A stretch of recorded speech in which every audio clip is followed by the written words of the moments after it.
25 વર્ષ પહેલાં જે હિલ્સા પકડતા હતા ને તો વધારેમાં વધારે એક બોટનું ફિશિંગ જોઈએ તો તે વખતના ભાવની અંદર 50,000 થી 60,000 રૂપિયાનો લોકો ધંધો કરી શકતા આખી સિઝનમાં.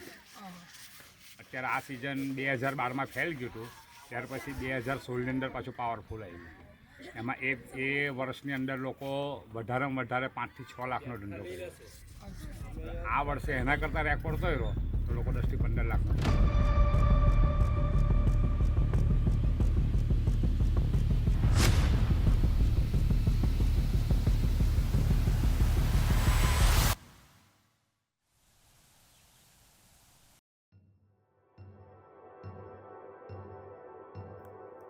In the brackish waters of Ganga and Narmada, a fish breeds in the 4 months of the monsoon season.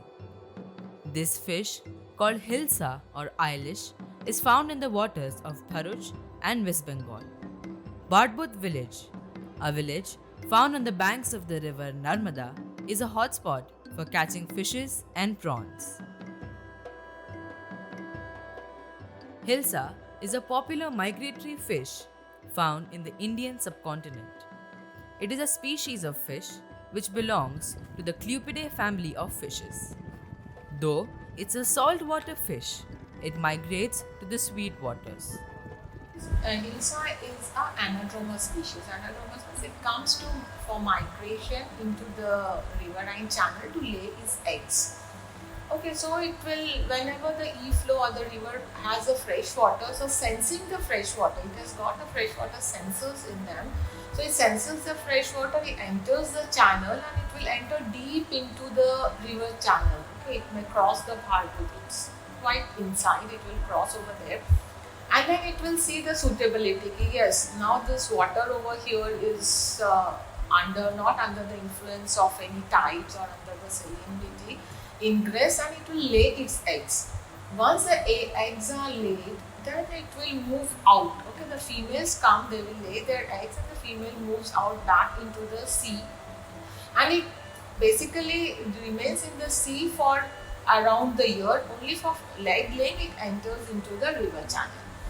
Now if the river channel does not have that fresh water flow, so then the fish does not enter. The female fish will not enter into the stream because, or it will enter and if it sees that okay, after this point there is no fresh water, it's all saline and it gets tired also because during the egg laying process, during its migration, it does not eat anything.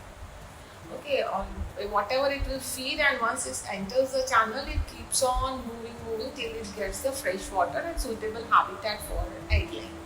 And once if it cannot find those proper habitat, then it sometimes dies also because it gets what you can call is it becomes tired and out of energy. And this similar phenomenon is also reported in salmons in US. So now in US what they are doing is they are decommissioning the dams. They have realized that salmon breeding has affected due to the construction of dams, and that's where they are decommissioning dams so that the water, the river channel has that environmental flow or ecological flow, so that the salmon can come inside and lay its eggs. And to sustain the species population, it's very important because otherwise if you lose generations after generations, so maybe after 10-15 years we might lose the species as well. So for sustenance, the IUCN under the IUCN categories, they have brought out this plan for salmon conservation. So that is the salmon conservation plan which US is implementing. So similarly, Hilsa is a sister, or Hilsa belongs to the same group as that of salmon. So certainly both of them are related, like their reproductive capacity or their system of surviving the sea and then coming into the river for breeding or for laying eggs. So the system is very similar. And in India also we should now try to have that e-flow maintained so that at least the fishes can survive and it can sustain. We can sustain the population and conserve it for a longer plans. Male Hilsa fishes are generally smaller than female Hilsa fishes. The female fish can lay up to 2 million eggs per spawning. The mature Hilsa fish can grow up to 60 centimeter in length and weigh up to 3 kg in body weight. It contributes to about 12% of the total fish production around the world. The Hilsa fish generally matures within 1 to 2 years of birth and breeds mainly in rivers upstream to about 50 to 1000 kilometers. The main breeding season of the fish is during monsoon from May to August.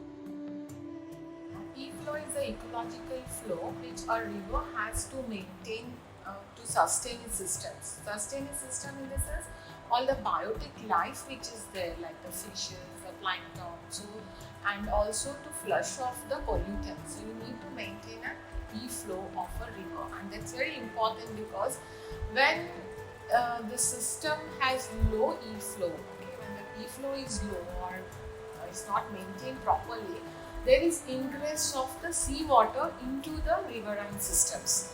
Okay, into the river system in the sense the channel of the river, instead of having fresh water, start getting the marine waters or the sea waters, which is bit saline. And the salinity differs from coast to coast. And once when you have this higher salinity, so that impacts the biomass which is surviving in those riverine channels, and it has an impact on the overall ecological health of the river. So that is the e-flow, and why it is very important to maintain the system so that we can sustain the fishes. Like for example, Narmada has Hilsa, so Hilsa is a very sensitive species. So we need to sustain the fisheries and the other associated organisms. We need to maintain the e-flow of a river. Now, apart from that, you would mention something about the groundwater pollution and how it affects the villagers living in the groundwater. So this is again linked with the e-flow. Once when we don't maintain the e-flow, that is when the freshwater flow in the riverine system is not kept as it is supposed to be, so then what happens, the seawater enters the river channel, and when it enters the river channel, it contaminates the groundwater, and groundwater aquifer is then contaminated with the saline water, and this replaces the freshwater system which is there in the aquifers. And when the coastal communities or the farmers, they are dependent on the groundwater for the agriculture and irrigation purpose. And once this gets disturbed, like you don't have fresh water, and when you pump out water for your irrigation, you see the salinity is high. So that disturbs your crop, it damages your crop and also spoils the health of the soils. The breeding season for the fish is when the tides in the sea are high, which is called jowar in the local language. The fishermen are likely to live in their boats in the sea for a span of 7 to 10 days or until the jowar is over. The jowar is determined by the visibility of the full moon in the sky, and there are approximately 6 to 8 jowars per monsoon season. Our Earth is affected by the gravitational field of sun and moon. Okay. When moon completed cycle from no moon to full moon. So during no moon and full moon, these are the two times when moons and sun together put a lot of gravitational force on the Earth, and that is mainly affecting the water part of it. So due to which side of the Earth there is a moon, it gives the pool. Okay. So the other side gets affected by, the other side of Earth is having low tide because of that excessive gravitational force of moon, the water runs towards that side. And as the Earth rotates and the moon rotates, the other side after 6 hours, the other side also faces high tide. That is the gravitational force of moon. So due to this, there is a shifting of water level in the sea, depending on coastal morphology and its latitude and longitudinal position of that particular location. The tides and low tides and high tides are created. So Gulf of Khambar, if we talk, it's in such a location that it experiences one of the highest high tide in the world. So there is a tidal amplitude is about 12 meter. So this 12 meter tidal amplitude, when during the low tide, the water goes down by 12 meter, okay, during full moon. and it increases by 12 meter during when that part of the earth is facing the moon. So this is called juar in local language. પહેલાં હું મચ્છીનો ધંધો કરતો હતો. મારા ઘરની હોડી હતી. પહેલાં બાપુજી સાથે રહેતો હતો. પછી મેં આગવી દાવડી કરી પોતાની, અને 3 મજૂર અને હું 4 જણા એક હોડીમાં રહેતા હતા.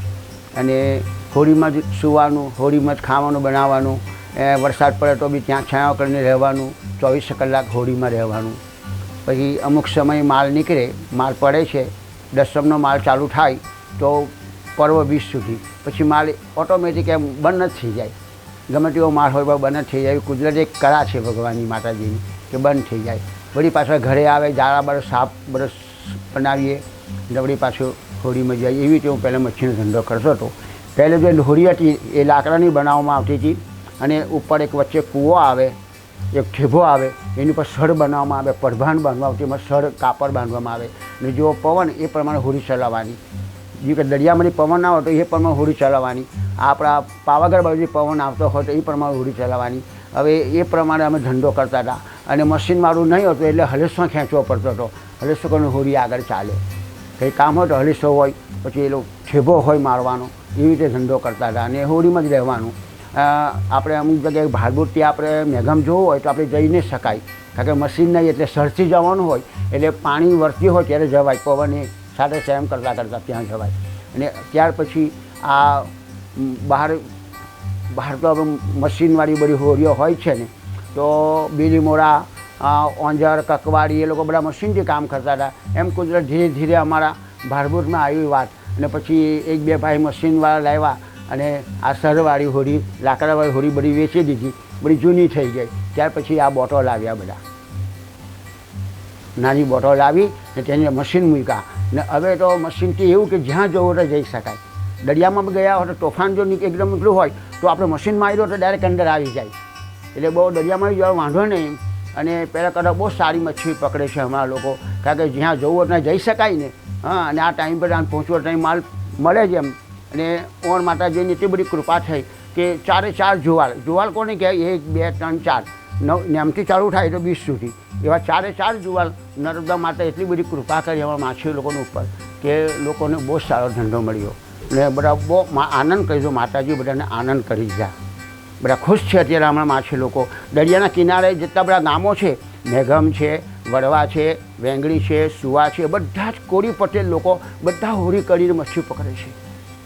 બધાને માતાજી આપે છે. ને વરસાદ બહુ જ માલ આપ્યો, બહુ જ, એટલે આ પહેલી વાર ડાયકો, એટલે સારામાં સારો માલ બધાને માતાજી આપ્યો છે. આપણે વધારે મળ્યો એમ. પહેલાં આટલો બધો માલ નહીં હતો, અને ભાવ સારો, એટલે બહુ સારી રીતે અમારા માછી લોકોનું જીવન હમણાં છે. આ 2-3 વર્ષથી તો બહુ સારોમાં આ વર્ષે સારો માલ મળ્યો, માતાજીની કૃપા. હા, એનાથી એવું થશે કે જે નર્મદાનું પાણી જે આવે છે એ પાણી બંધ થઈ જશે, ને દરિયામાં નહીં જશે. પાણી ત્યાં બંધ થઈ જશે. જ્યારે દરિયાનું પાણી ભરતીનું અંદર આવશે એ પાણી અંદર નહીં આવે, એ પાણી ત્યાં રોકાઈ જશે. Fishing process is a tedious one, especially when the fisherfolk complete the task in the middle of the sea, approximately 30 to 40 kilometers away from the village, without basic amenities and amidst fresh monsoon showers. Fishing provides livelihood to thousands of families in Bharuch. Considering Hilsa is one of the most expensive fishes sold, the monsoon season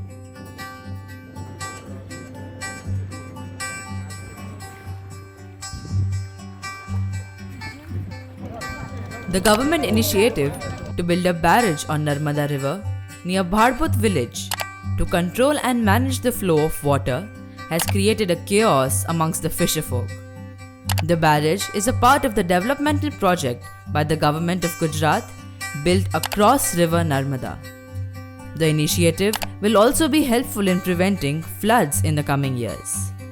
The Inland Waterway Authority of India has given clearance for this project. The barrage is built 5 kilometers away from Bhadput village and 25 kilometers away from the mouth of the river. It will consist of approximately 90 gates and is a 1.7 kilometers long barrage. The barrage will provide fresh water for drinking, agriculture, and industries in the region, as well as stop ingress of seawater. It will also have a separate channel for fishing activities. The project is a part of the Kalpsar project, which will be built to make one of the largest freshwater reservoirs in the sea.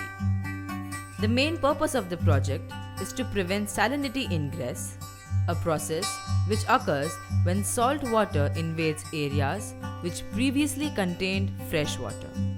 It also plays a role in protecting the river banks from erosion and providing road connectivity to the industrial areas of Dahej and Hazira.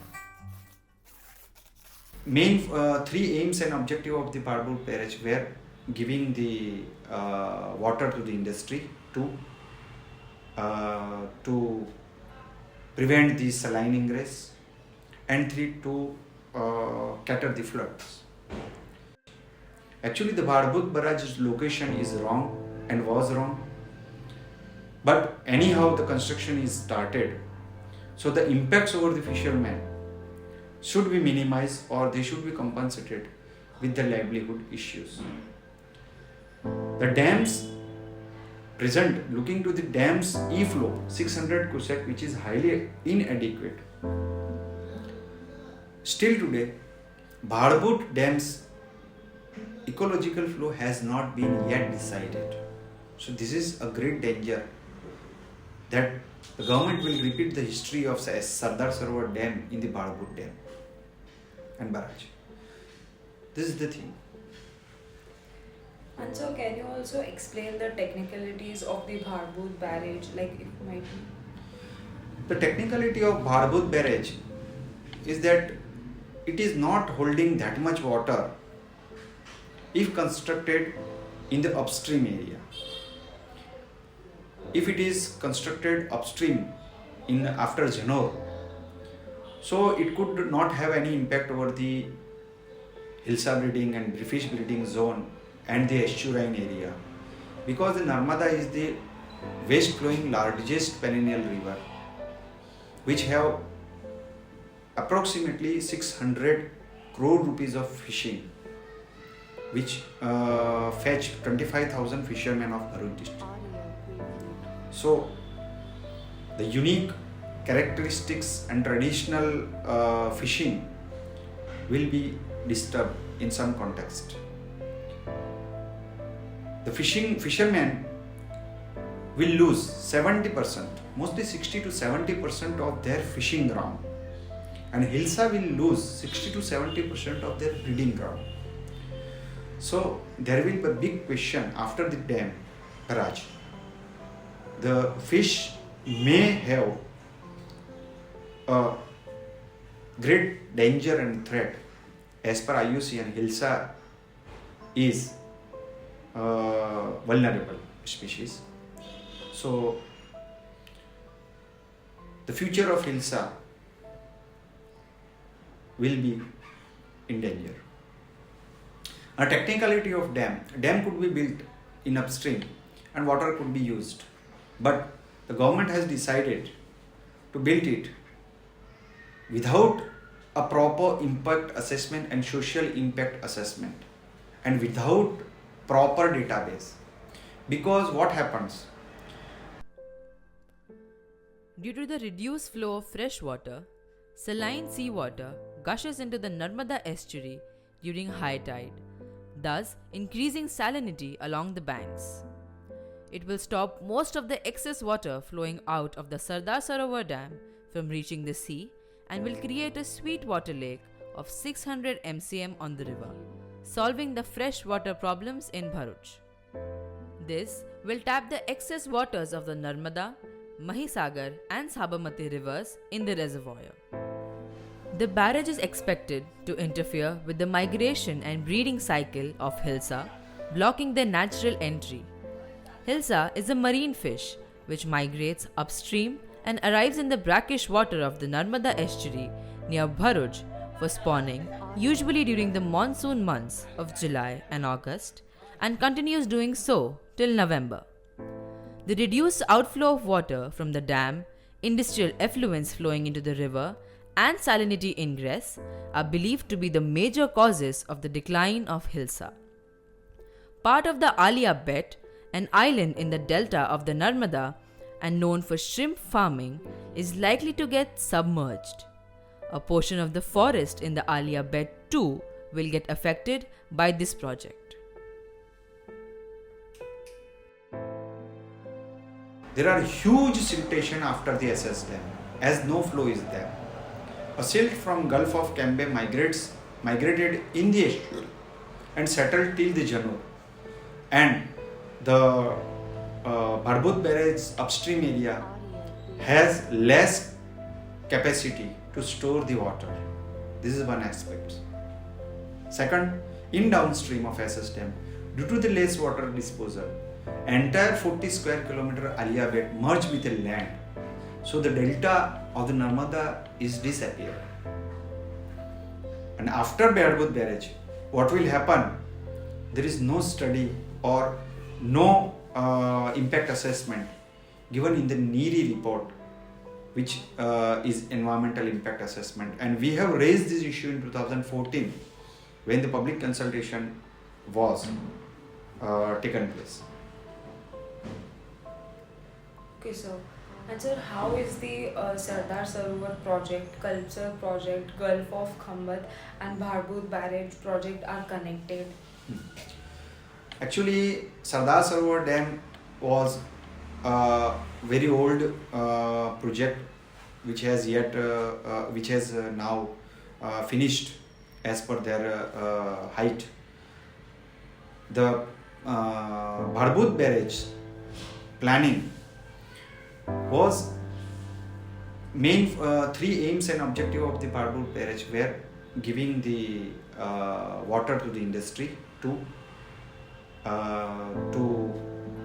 prevent the saline ingress, and three, to cater the floods.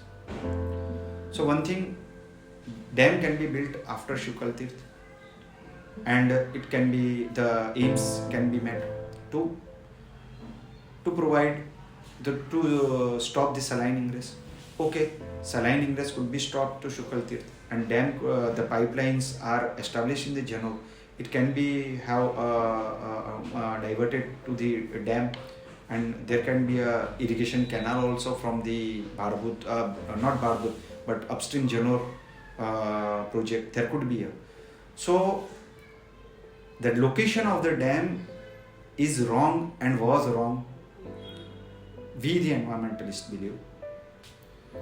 And after initiation of this Bharbut barrage, no one will be benefited. Because what will happen, there are less capacity of storage, the environmental and ecology will be disturbed, and the government has linked this project with the Kalpsar to divert a canal which in future will store the water, entire flood water into the Gulf of Cambay, and a dam of Kalpsar which is not yet finalized, and only the project feasibility is being studied after so many years. So to link the Kalpsar Yojana with this barrage, the government has come in the downstream of estuary and cut down the 60 to 70% of the estuarine area, which has in future a great disaster for the environment and ecology and fishery also. અને જે નર્મદા પર નભતા માછીમારો છે જેમ કે ભરભૂત અને ભરૂચ એ લોકોને સૌથી વધારે અસર પડશે. એનું કારણ છે કે વર્ષોથી જે હિલ્સા માછલી છે, જે હિલ્સા માછલી માત્ર ને માત્ર નર્મદા નદીના જે ખંભાતના અખાતમાં આવેલ નર્મદા નદી અને કલકત્તામાં ગંગા નદીમાં જ દેખાય છે, અને બાંગ્લાદેશમાં આ ત્રણ જગ્યાઓ પર હિલ્સા નદી આવે છે. અને જે નર્મદા નદીમાં જે માછીમારો છે સૌથી વધારે જે પોતાનું ભરણ પોષણ અને સૌથી વધારે રોજગારી પર નભતા હોય તો જે હિલ્સા માછલી છે. તો હિલ્સા માછલીનો સમયગાળો જે આપણે જુલાઈ મહિનાથી જુલાઈ, ઓગસ્ટ, સપ્ટેમ્બરના એન્ડ સુધી એ હિલ્સા માછલી આવે છે. જો આ ડેમ બની જશે તો હિલ્સા માછલી નદીમાં પ્રવેશી નહીં શકે એમ. સૌથી મોટો જે રોજગાર જો ધંધો છે માછી લોકોનો એ તો છીનવાઈ જ જવાનો છે, કેમ કે આ તો વર્ષોથી ચાલતો હોય, લગભગ 100-150 જ્યાંથી આ લોકોનો જન્મ છે ત્યારથી મતલબ અહીં ભારભૂત છે ત્યાંથી આ હિલસા માછલીનો વેપાર ચાલતો હોય છે ને ભારભૂતના 90% લોકો 100% લોકોની વાત કરું ને ભરૂચથી જે આ પટ્ટી પર જે બધા માછીમારો છે એ 100% હિલસા માછલી ઉપર નિર્ભર છે. એનું કારણ છે કે માત્ર એ લોકો જે 3 થી 4 મહિનાને જેટલી કમાણી કરે ને એટલું એ લોકો બીજા જે 8 મહિના હોય છે મતલબ 11 મહિના હોય છે એટલામાં નથી કરી શકતા. એનાથી અડધી શું 10% કમાણી બી ના કરી શકે. સૌથી વધારે કમાણી હિલસા માછલીમાં થાય છે. જો એ બંધ થઈ જાય તો માછીમારો બેરોજગાર થવાનો વારો આવશે. Bhadput barrage will lead to high siltation at the mouth of the estuary, which will create problems of uneven surface in the breeding, fishing zone and navigational problems for fishing boats. The major economic threat is due to the creation of a reservoir of fresh water, as fresh water has a limited number of fish species and its market rates are very low, that is rupees 80 to 100 per kg in comparison to the estuarine species which fetch between rupees 300 to 1200 per kg with varied range of fish. Fisherfolk are opposing the Bhadput project as their very livelihood is at stake. They had no option but to oppose the laying of the foundation stone of the Bhadput Dam on October 8, 2017 by Prime Minister Shri Narendra Modi at Bharuch. Thousands of fisher people took out boat rallies with black flags and the fisherwomen took out silent marches. We want the barrage cancelled. We want the government to ensure ecological flow in Narmada, not only for the factories and SEZs, but for fisheries, and finally we demand compensation. Compensation for the livelihoods lost due to reduced flow of our river. ગવર્મેન્ટનું કહેવું એવું હતું કે હિલસા માછલી એ ચેનલમાંથી કૂદીને આ નદીમાં આવશે અને નદીની અંદર ઈંડા મૂકીને તમારો ધંધો બંધ નહીં થાય એવું એ લોકોનું માનવું હતું. પણ એ અશક્ય વસ્તુ છે. હિલસા માછલી એ ચેનલમાંથી કેવી રીતે આવી શકે? કે વહેણ તો પાણીનું ઊંડું હોય. આ અપસ્ટ્રીમમાં આપણે ડેમ બને નીચે ડાઉન સ્ટ્રીમ હોય તો એ જવાનું તો નીચેથી ઉપર એમ તો આવવાનું નથી પાણી બરાબર રિવર્સ નહીં આવે ને એ વસ્તુ એટલે એ ખોટી જ હતી ને અત્યારે બી એ ખોટી જ સાબિત થાય છે. એ ચેનલમાંથી કોઈ દિવસ આવી ના શકે ને એ લોકોનું કહેવું છે કે ચેનલમાંથી બોટ આપણે પસાર કરી શકીએ પણ અહીંયા તો હજારો બોટ છે. એ ચેનલમાંથી પસાર કરવા જાય ને તો 10-15 દિવસ તો એ બોટોને ખાલી પેલી બાજુ પાર કરતા થઈ જાય. હજારો બોટો આ સાઈડ છે. એમ અહીંયા જ ભારભૂતમાં 400-500 બોટ છે. પેલી બાજુ છે બધા અલગ અલગ ગામો 15-25 બોટ બધી જગ્યા ઉપર છે.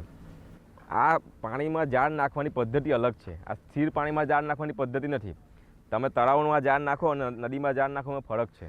એમાં જો હિલસા માછલીના ઝાડમાં અને બીજા ઝાડમાં આમાં અહીં 4-5 ટાઈપના માછલી એવી રીતે પકડવાનું થાય. એક તો સામાન્ય જેમ કે અત્યારે અહીં છે નથી દેખાતું નહીં પેલી બાજુ વચ્ચે નદીમાં ખીલા ચોડીને જે માછલી મારવાની પદ્ધતિ છે એ અલગ છે ને જે ચોમાસામાં હિલસા માછલી મારવાની પદ્ધતિ અલગ છે. છૂટા ઝાડની પદ્ધતિ મતલબ તમે પેલા ત્યાં નાખ્યા હોય ને ઝાડ તમારા નદીની અંદર તો તમારા નાખતા તમે અહીં આવી જાઓ પછી પાછા તમારે ત્યાં દૂર જઈને લેવું પડે ત્યારે માછલી પકડાય. સમજાય મારી વાત? એટલે ફ્લો સાથે જાય.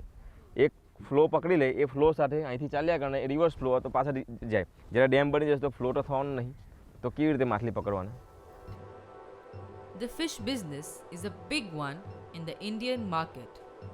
Fish is consumed in different parts of India, and considering Hilsa is found in the 4 months of monsoon, it is eaten by a lot of communities as it is an expensive, uncommon and delicious fish. Hilsa as a fish also provides major health benefits and is widely consumed, imported, exported and sold across the Indian subcontinent.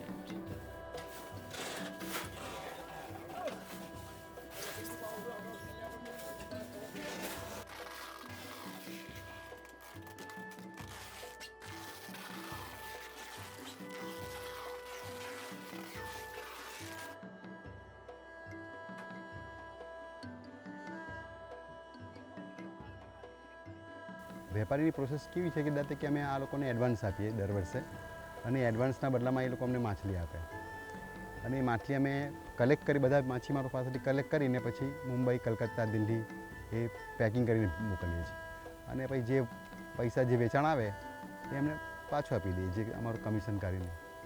Advance એવું net લેવાનું boat લેવાની એટલા માટે હોય ને advance કેમ આપવું પડે કે એ લોકોને બોટની બધા ખર્ચો બીજો હોય ને એટલા માટે. એટલે કોઈ દાતા કે આ લોકો જે એડવાન્સ ના લીધું હોય તો તે વધારે ભાવથી આપે, છૂટકમાં વેચી દે, અને જે એડવાન્સ લીધું તે વેપારીને જ આપે એવું હોય છે. અને બીજું ઓપન બજાર બી છે કે જેને દાતા કે કોઈ હું 500 રૂપિયા કિલો લેતો હોય, જો 600 રૂપિયા કિલો તો મને ના આપે, 600 રૂપિયા કિલોવાળાને આપે, એ રીતે કોમ્પિટિશન થાય. હા, ખર્ચ પેકિંગમાં શું છે, થર્મોકોલનું બોક્સ વાપરીએ છીએ અમે. પહેલાં ચાની પેટી વાપરતા, વર્ષો પહેલાં 20 વર્ષ પહેલાં ચાની પેટીમાં માલ પેકિંગ થતો હતો. એમાંથી પાણીને બધું ગળી જતું હતું, બરફ ઓગળી જતો હતો. હવે થર્મોકોલનો બોક્સ આવે ને તેમાં એરટાઇટ બોક્સ આવે છે, એમાં બરફ નાખીએ તો ઓગળતો ઓછો ઓગળે એમ, એટલે 3-4 દિવસો વાંધો ના આવે. કલકત્તા 3 દિવસે પહોંચે તો 3-4 દિવસે વાંધો ના આવે, માછલી તો સારી રીતે પહોંચી જાય. હમણાં શું છે, 4 મહિના તો આ લોકો આ હિલ્સા પર જીવે છે, પણ બીજા 8 મહિના છે ને નાની નાની માછલી પકડાય છે. એમાં 100-200 દરરોજના 200-500 રૂપિયા આવક હોતી હોય, તેમાં એ લોકો પોતાનું ગુજરાન ચલાવે. હવે સરકાર પાસે માંગણી કરી જ છે, એમને ઝીંગા ઉછાળવા માટે સામેની કિનારે બધી બહુ સરકારી જગ્યા છે આલિયા બેટની, 1000 એકર જમીન પડેલી છે. તો એની માટે અમે અમારી માંગણી સરકાર પાસે કરેલી છે કે દરેક માછીમારને 5-5 એકર વીઘા જમીન આપે અને ઝીંગા માટે તળાવ ફાર્મ બનાવી આપે. બીજી વૈકલ્પિક રોજગારી, કારણ કે આ રોજગારી ખતમ થઈ જવાની આજ. The price of fish and other seafood is influenced by a complex interaction between demand, supply, quality, and the size of the catch, ranging from premium shrimps like prawns, crabs, and lobsters to regional favorites like bekti, pomfret, and seal. Hilsa fish is a rich and oily fish that comes with several nutrients. The 100-gram serving of Hilsa fish contains 22 grams of fat, 310 calories, and 25 grams of protein. It supplies 27% of daily vitamin C and 204% of the daily requirement of calcium. Around 50 recipes are made each year and people love to eat them. Hilsa fish is considered to be good for health as the amount of fat is very low. Eating Hilsa fish once a day keeps the heart pure and purifies the blood vessels. One of the primary causes of the increase in Hilsa fish prices is a rise in demand. The cost of Hilsa fish is generally less expensive in coastal areas than they are inland, such as Goa, Kerala, West Bengal, and Tamil Nadu. Hilsa fish has been long prized for its wide range of health advantages, abundance of proteins, and ability to promote healthy skin. Furthermore, it helps to protect against coronary heart diseases. Hilsa fish is typically expensive due to its widespread reputation as having many health advantages and a flavorful taste. It is one of the main factors behind its widespread popularity. Hilsa is, in fact, a freshwater fish. The waters of the Bay of Bengal are where you can find it most often. In South Asia and the Middle East, the Eilish, as it is also known, is a favorite dish, especially with Bengalis. It is Bangladesh's national fish. A common recipe for Bengali fish curry uses mustard oil or seed. Hilsa has also been used in various scenarios.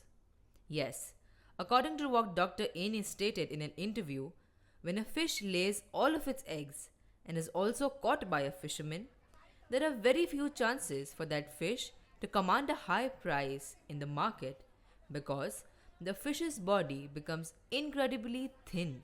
Every year, the price of Bengal's Hilsa or Pulusu reaches new highs on the market, selling for between Rs 1400 and Rs 4000 per kg. Those who enjoy the fish can adjust accordingly to their household budgets to make room for this delicacy.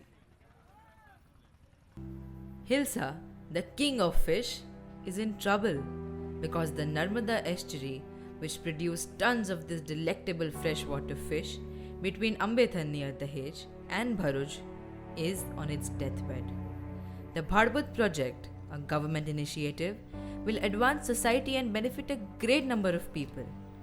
But the harsh reality is that this project will also cause a great deal of pain for a great number of people due to the associated unemployment. How does it work in a group where both the government and the fishermen are in right, but no one will have to suffer, just like a coin has two sides? neither of which is equal. All of this is being done by the government for the benefit of the populace so that our nation can advance and develop more quickly. Hilsa fish populations appear to be declining drastically. The purpose of the government's actions is to help the populace advance and develop our nation more quickly. But the population of Hilsa fish appears to be declining over the last 30 years, and not just in Bangladesh, but across the entire Indian subcontinent. The life of the Hilsa fish is not in danger from today or tomorrow. Hilsa fish have been suffering from this since 30 years. માછલી અંદર નદીમાં પ્રવેશતી નથી નર્મદામાં અને બીજી જગ્યાએ ભાગી જાય છે, દરિયામાં પાછી જતી રહે છે. એટલે આ બેજ ઇન્ડસ્ટ્રીનું પાણી આ દરિયામાં આના માટે માછલી માટે બહુ ખતરનાક છે. અત્યારે જુવારો સારું આવવાનું કારણ કે પૂરનું પાણી આવવાથી એ કેમિકલ દરિયામાં વહી ગયું છે, એટલે સારા પ્રમાણમાં માછલી અંદર આવી છે. બાકી અહીંના આગલા વર્ષોની અંદર આટલા મોટા પ્રમાણમાં માછલી આવતી નહોતી. એનું આ કેમિકલ અને પછી ગંદુ પાણી બીજા શહેરોનું ભરૂચ જીઆઈડીસીનું પાણી છે, ભરૂચ શહેરનું પાણી છે, અંકલેશ્વર શહેરનું પાણી છે, એ નદીમાં જ છોડે, તો તેનાથી માછલીના ઉત્પાદન પર અસર થતી હતી. અને બીજું કોઈ એવું કારણ જે તમને લાગતું હોય જેના લીધે માછલીનું ઉત્પાદન ઘટ્યું હોય એવું એમાં કેમિકલ છે, કચરો છે, આ બધો એના લીધે જ ઇન્ડસ્ટ્રીઝનું પાણી, વધારે તો ઇન્ડસ્ટ્રીનું પાણી. આપણે કાલિદાસભાઈ કહેતા હતા કે તમે કંઈક ચેરમેન છો કોઈ કમિટીના, હા, તો એની બારેમાં તમને થોડું તમે અમને કહી શકો? માછી હા, અચ્છા, હું એમ ખરેખર મચ્છીનો વેપારી છું. એમ અહીંયાથી અમે આ લોકો પાસેથી માછલી લઈએ અને પેકિંગ કરીને અહીંયાથી મુંબઈ, કલકત્તા, દિલ્હી મોકલીએ છીએ. હા. તો વેપારીનો આમ કેવી રીતે તમારી આખી પ્રોસેસ કેવી રીતે હોય? વેપારીની પ્રોસેસ કેવી છે કે દાતે કે અમે આ લોકોને એડવાન્સ આપીએ દર વર્ષે, અને એડવાન્સના બદલામાં એ લોકો અમને માછલી આપે, અને એ માછલી અમે કલેક્ટ કરી બધા માછીમારો પાસેથી કલેક્ટ કરીને પછી મુંબઈ, કલકત્તા, દિલ્હી એ પેકિંગ કરીને મોકલીએ છીએ. અને પછી જે પૈસા જે વેચાણ આવે એ અમને પાછું આપી દઈએ, જે અમારું કમિશન કરીને. એડવાન્સ એના માટે હોય? એડવાન્સ એવો નેટ લેવાનું, બોટ લેવાની, એટલા માટે હોય ને. એડવાન્સ કેમ આપવું પડે કે એ લોકોને બોટની ખર્ચો બીજો હોય ને, એટલા માટે. અને આપણે અહીંયા વ્યાપારીઓમાં થોડી કોમ્પિટિશન ખરી? હા, કોમ્પિટિશન તો ખરી. એટલે કોઈ દાતા કે આ લોકો જે એડવાન્સ ના લીધું હોય તો તે વધારે ભાવથી આપે, છૂટકમાં વેચી દે, અને જે એડવાન્સ લીધું તે વેપારીને જ આપે, એવું હોય છે. To sum up, this silvery fish's future is in a delicate situation. The Hilsa not only has enormous cultural significance, but it also provides millions of people with a source of income. For their effects on migratory fish and dependent communities, several dams in the United States, including the most recent Gleens Canyon Dam on the Elwha, have been shut down. The local Klalim tribe asserted its rights over the traditional salmon fisheries that were obstructed by these dams, which led to the biggest decommissioning effort in history and the removal of the Elwha River dams. A raised dam was shut down in Japan as well due to its effect on the ayu fish and fishermen.